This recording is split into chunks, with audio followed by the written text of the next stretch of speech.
Sponsored by College, committed for excellence in education. Lakshmi Steel, Nepal में guaranteed #1 quality. Prestige floor mat.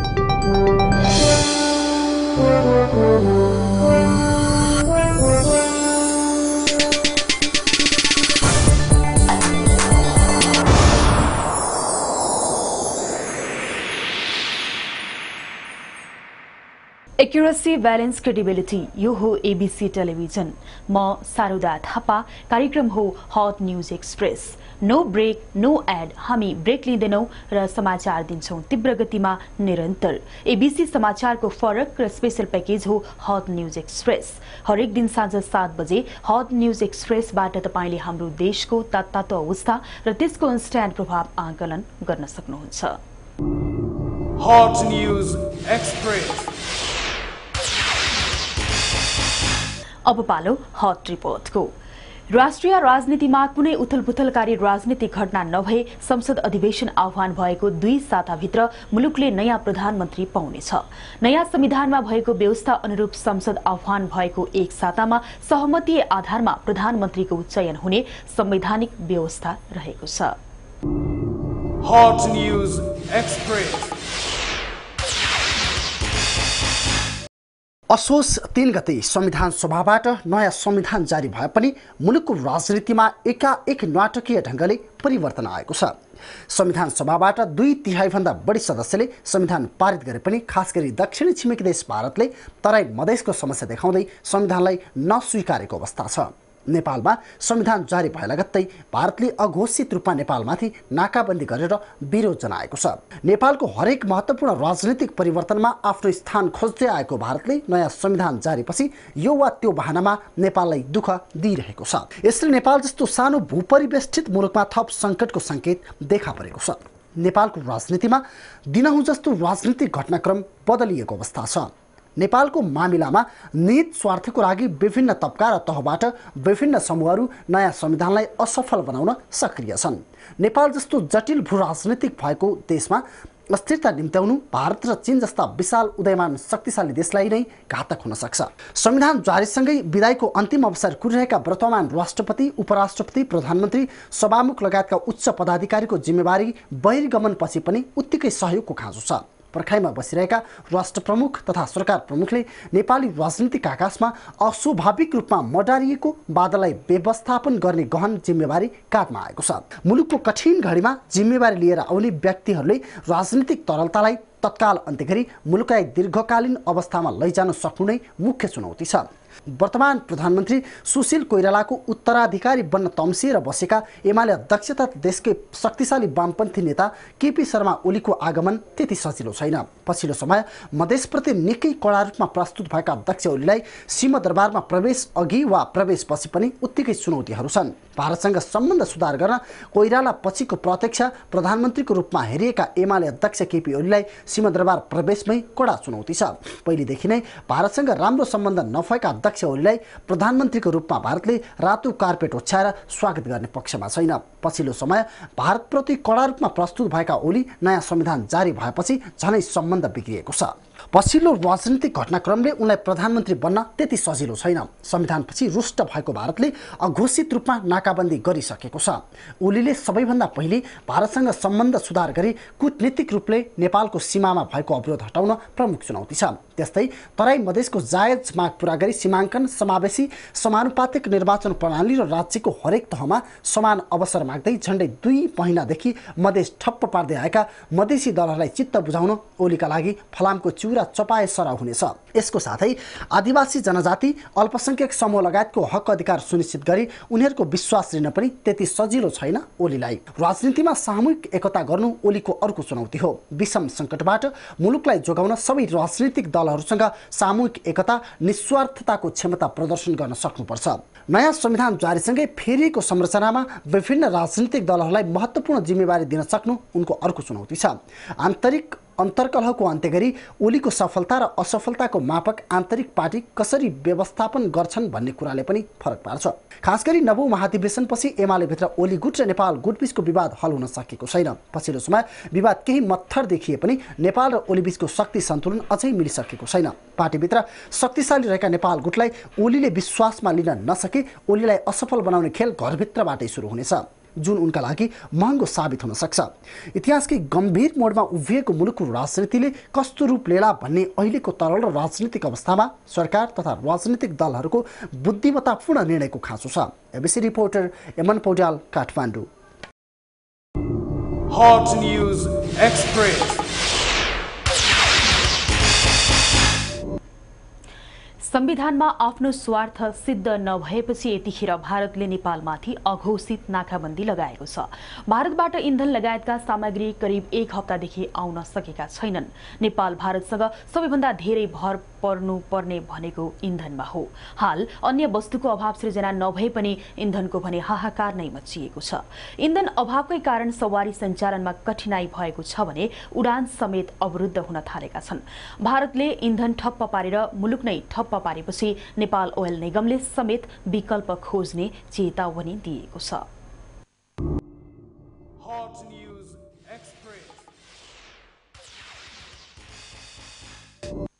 नेपालमा संविधान जारी भयो। संविधान जारी हुनु अघिदेखि नै असन्तुष्ट मधेसवादी दलले त्यसलाई अस्वीकार गरे।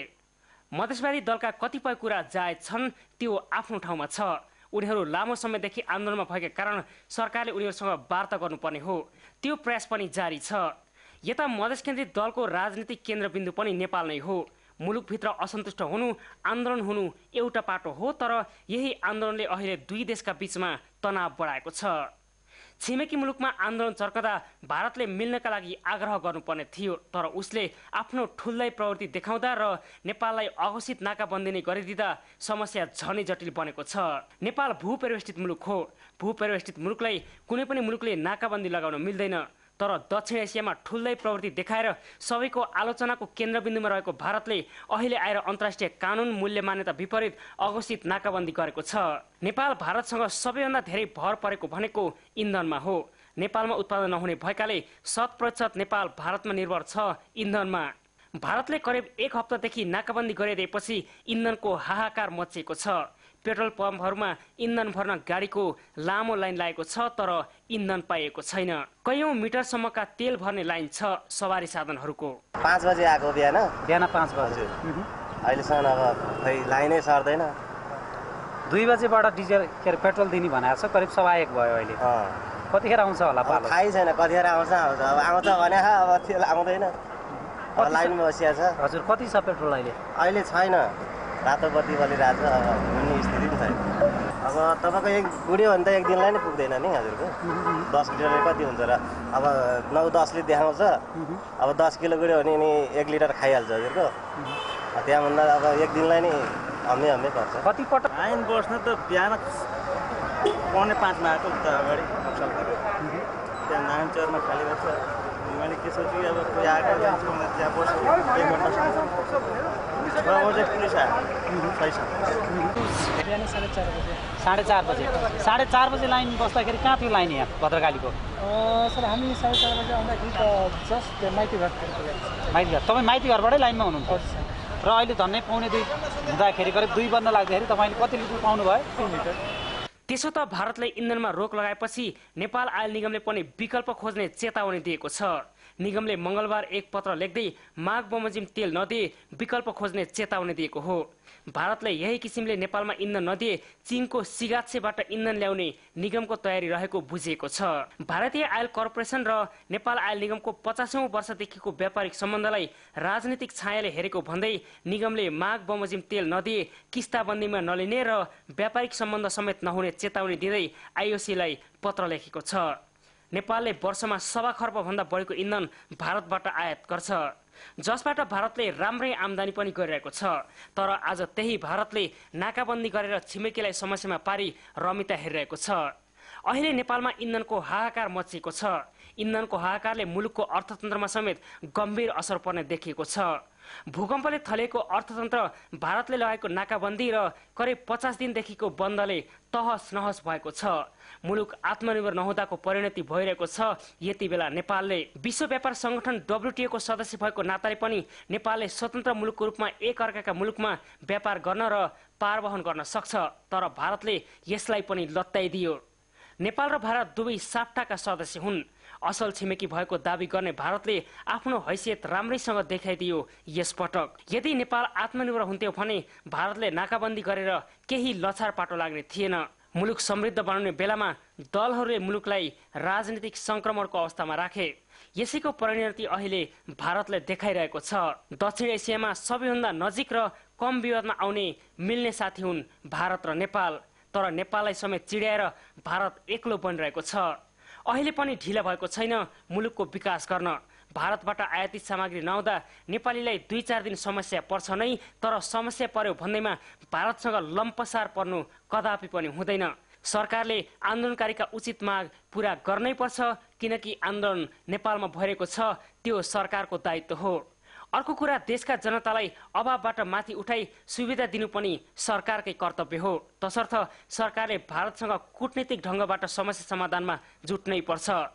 भारतबाट आपूर्ति सहज भएन भने सरकारले तत्काल आपूर्ति व्यवस्था सहज बनाउन अन्य छिमेकी मुलुकको सहयोग लिने र अबका दिनमा मुलुकलाई हरेक कुरामा आत्मनिर्भर बनाउने बाटोमा लाग्नै पर्छ। ABC reporter Bishnu Pokharel, Kathmandu. Hot News Express. भारतले एकतर्फी रूपमा र अघोषित नाकाबन्दी गरेपछि यति बेला देशभर भारत विरोधी प्रदर्शन भइरहेका छन्। भारतीय रवैयाको विरोधमा दाङका युवाहरूले पनि विरोध प्रदर्शन गरेका छन्। नेपालको सार्वभौम सत्तामाथि भारतले हस्तक्षेप गरेको उनीहरूको निष्कर्ष छ। Hot News Express.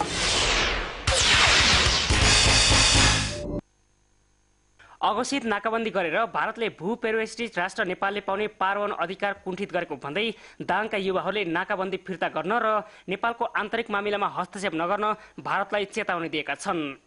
भारतले नेपालको आन्तरिक मामिलामा हस्तक्षेप गरेकाले आफूहरूले बाध्य भएर विरोध गरेको प्रदर्शनमा सहभागी युवा प्रवीण शर्माले बताएका छन्। मेहनतपछि झन्डै 77 वर्ष लगाएर नेपालको संविधान जुन जारी गरेका थिए त्यसको विरुद्धमा भारतले जसरी आफ्ना शर्तहरू अगाडि सार्यो र नेपाललाई घोषित रूपमा नभइकन अघोषित रूपमा नाकाबन्दी गर्ने जुन प्रयत्न अहिले गरिराखेको छ त्यसैको विरुद्धमा हाम्रो यो सिठी जुलुस हो र हामी इन्डियालाई यही कार्यक्रम मार्फत भन्न चाहन्छौँ, भारतलाई यही कार्यक्रम मार्फत भन्न चाहन्छौँ, हामी नेपालका युवाहरू हामी जागिसकेका छौँ, उठिसकेका छौँ। 21औं शताब्दीमा नेपाललाई बन्दी बनाउने जुन प्रयास भारतले गर्दैछ हामी त्यो बन्दी कदापि हुने छैनौँ, बरु हामी मर्न तयार छौँ। प्रदर्शनपछि भएको कोण सभालाई सम्बोधन गर्दै युवाहरूले स्वतन्त्र र सार्वभौम मुलुकमाथि हस्तक्षेप गर्नु गलत भएको बताए। उनीहरूले शीर्ष नेतृत्वलाई खुट्टा नकमाउन पनि आग्रह गरेका छन्। संविधान निर्माणकै विषयमा हस्तक्षेप स्वरूप गरेको नाकाबन्दीको घोर विरोध गरिने बताए। आज हाम्रो देशको संविधान बनाएको छ, इतिहास बनाएको छ 65 वर्षसम्म। आज आएर सम्पूर्ण 92%ले यो चाहिँ हाम्रो संविधान पारित गरेको छ। हाम्रो देशले हाम्रो देशको लागि, नेपाल देशको लागि गर्वको कुरो। यसैमा कुनै पनि देशको संविधानको लागि इन्डियाले जुन हस्तक्षेप गरेछ, नाकाबन्दी गरेछ, त्यसको हामी घोर विरोध गर्दछ। भारतीय रवैयाको विरोध गरेका उनीहरूमा सरकारप्रति पनि आक्रोश देखिएको छ। नाकाबन्दी खुलाउन सरकारले अहिलेसम्म पनि कूटनीतिक पहल नगरेको उनीहरूको गुनासो छ। भारतीय नाङ्गो हस्तक्षेप विरुद्ध चुनौती दिन आफूहरू सडकमा आएको भन्दै विवेक श्रेष्ठले कूटनीतिक पहलबाट समस्या समाधान नभए भारत विरुद्ध जस्तोसुकै कदम उठाउन पछि नपर्ने चेतावनी दिए। विरुद्धमा हामीले चाहिँ नारा जुस गरिरहेका छौँ। भारतले जुन ढङ्गले हामी नेपाललाई विदेश दृष्टिकोण हेर्ने गरेर त्यसको विरुद्धमा आज मेनदेखि महाकालीसम्मका लाखौँ लाख युवा विद्यार्थीहरू आज सडकमा उर्लेका छन्। आज नेपालको राष्ट्रिय चाहने चाहिँ युवा विद्यार्थीहरू आज भारतले जुन नाङ्गो हस्तक्षेप गरेको त्यसको विरुद्धमा हामी चाहिँ लागिरहेका छौँ र भारतको विस्तारवादको विरुद्धमा हामीले चाहिँ विस्तारवाद मुर्दाबाद नारा लगाइरहेका छौँ र भारतले जुन एउटा चाहिँ अन्तर्राष्ट्रिय सन्धि समुद्र विरुद्धमा नेपाललाई जुन नाकाबन्दी गरेर जुन चेष्टा गरिरहेको छ यो कदापि हुन सक्दैन र यसको हामीले चाहिँ घोर भर्त्सना गर्छौँ। नयाँ संविधान आइसकेपछि नेपालमा शान्ति र संविधान नचाहने तत्त्वहरूको ग्रान्ड डिजाइनमा तराईमा भएको आन्दोलनलाई उचालिएको उनीहरूको निष्कर्ष छ। केही तत्त्वको स्वार्थलाई पूरा गर्न भारतले गरेको गलत कदमको विरुद्धमा युवाहरू जस्तोसुकै मूल्य चुकाउन तयार भएको बताए। नेपालमा नयाँ संविधान आइसके पछाडि नेपालमा संविधान र नेपालमा स्थायी शान्ति नचाहने केही छिमेकी राष्ट्रहरूले नेपाललाई अस्तव्यस्त अझै पनि अस्तव्यस्तको अवस्थामा देख्न खोजिरहेका छन्। तसर्थ केही आफ्ना निहित स्वार्थ केही राज्यले पूर्ति गर्न नसक्ने कुराहरू अथवा भारतको निर्देशनमा चल्ने केही व्यक्तिहरूलाई उचालेर अहिले तराईमा एउटा मुभमेन्ट गरिराखेको छ र त्यही बहानामा भारतले नाकाबन्दी एउटा अघोषित रूपमा नाकाबन्दी अहिले जो नेपालमा इन्धनको एकदमै समस्या परिरहेको छ त्यसकारणले गर्दाखेरि यो नाकाबन्दीको विरुद्धमा हाम्रो आन्दोलन हो। स्वतःस्फूर्त रूपमा युवाहरूले घोराई स्थित ट्राफिक चौकबाट बजारको परिक्रमा गरेर शहीद गेटमा पुगी कोण सभा गरेका थिए। प्रदर्शनमा सहभागी युवाहरूले भारतीय हस्तक्षेप बन्द गर, नेपालमा पार्वण अधिकार हनन गर्न पाइँदैन लगायतका नारा लगाएका थिए। क्यामेरा पर्सन सीमा आचार्यका साथमा ABC reporter Dhaniram Sharma, Ghorahi, Dang. Hot news express. अब पालो ट्वीट अफ द डे को। हामी हरेक दिन समसामयिक विषयमा गरिएका ट्वीटहरूलाई ट्वीट अफ द डेमा विशेष प्राथमिकताका साथ प्रसारण गर्ने गर्छौं र आजको ट्वीट अफ द डेमा भारतले नेपालमा गरेको नाकाबन्दीलाई ध्यानमा राखेर सरकारलाई अर्को विकल्प खोज्न सुझाव दिँदै झुक्न चाहिँ नझुक्नु भन्दै सामाजिक सञ्जाल प्रयोगकर्ताहरूले दिएको सुझाव सहित प्रतिक्रिया र विचारहरूलाई समेटेका छौं।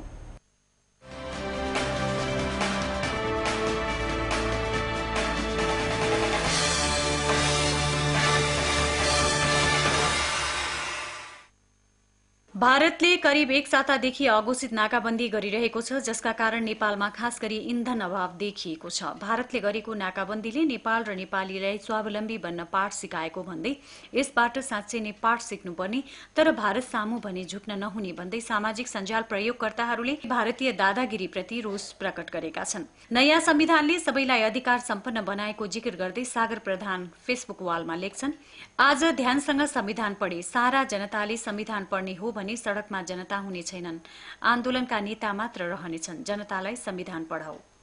भारत नभए चीन, चीन नभए भारत भन्ने भन्दा पनि देशलाई स्वावलम्बी बनाउनेतिर ध्यान दिनुपर्ने भन्दै श्वेता सिन्हा आफ्नो फेसबुक वालमा लेख्छिन्, नेपालको कूटनीतिक क्षमताको परीक्षाको घडी हो यो। नेपालले कूटनीतिक तवरले वर्तमान समस्या आफ्नो देशको शिर उच्च राखी कसरी समाधान गर्छ, प्रतीक्षाको विषय। तर झुक्ने सम्झौता नगरी भारत नभए चाइना, चाइना नभए भारत नभनी देशलाई स्वावलम्बन बनाउनेतर्फ निर्णायक कदम चाल्ने हो कि? भारतीय टेलिसिरियलहरूकै कारण नेपालमा महिला हिंसा बढेको भन्दै हिन्दी सिरियल सदाका लागि बन्द गर्न आग्रह गर्दै विमला तुङखेवा फेसबुकमा पोस्ट गर्छिन्, नाकाबन्दीकै कारण आवेगमा आएर अहिले मात्र होइन कि आफ्नै मौलिकतालाई छाडेर अरूकै सभ्यता संस्कार धर्ममा रमाउने हामी नेपालीको पछिल्लो समय हाम्रो बानी यति बिग्रिसकेको छ कि नेपालीको घरमा हिन्दी सिरियल हेरी हेरी महिला हिंसा बढ्नुमा यी सिरियलको ठूलै भूमिका छ। म त भन्छु यी हिन्दी सिरियल नेपालको सन्दर्भमा चाहिँ सदाका निम्ति बन्द गर्नुपर्छ। हाम्रा इमानदार र सोझा महिलालाई यसरी हिप्नोटाइज बनाएको छ कि भनेर साध्य छैन।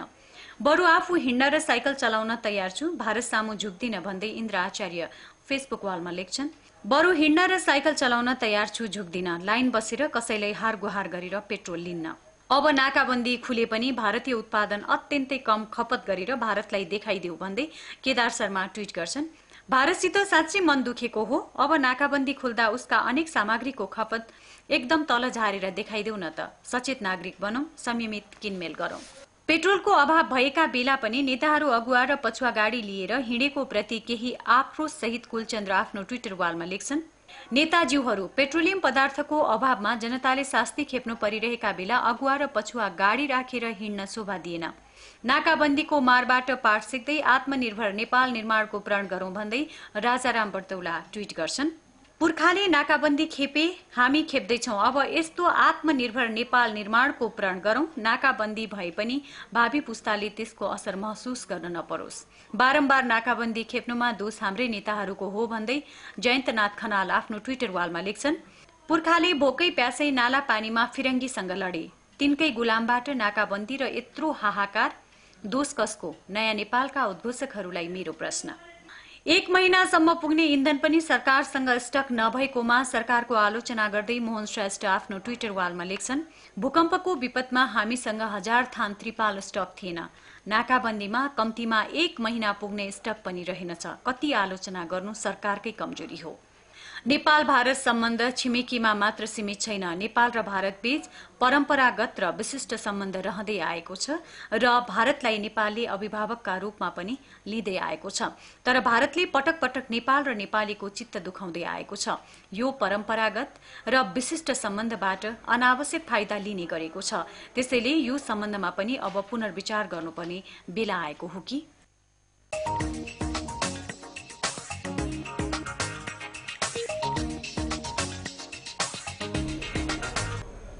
हामीलाई एबीसी डिबेटमा फलो गर्न सक्नुहुनेछ। साथै आफूलाई लागेका कुनै पनि समसामयिक विषयमा मेन्सन समेत गर्न सक्नुहुनेछ। हामी तपाईले गरेको कुनै पनि उत्कृष्ट ट्वीटलाई ट्वीट अफ द डेमा प्रसारण गर्नेछौं। विज्ञापन रहित समाचारको स्पेशल पैकेज हट न्यूज एक्सप्रेसमा हामी ब्रेक लिँदैनौं, समाचार मात्र दिन्छौं तीव्र गतिमा। विज्ञापन रहित तीव्र गतिका समाचार दिने हाम्रो प्रयास निरन्तर जारी रहनेछ। हरेक साँझ 7 बजे गाउँ शहर दुनियाँ ब्युझाउने हाम्रो अभियान जारी छ। तपाई एबीसी टेलिभिजन सँगै रहनुहोला। नमस्कार। Sponsored by VS Niketan College, committed for excellence in education. Lakshmi Steel, Nepal में guaranteed #1 quality. Prestige floor mat.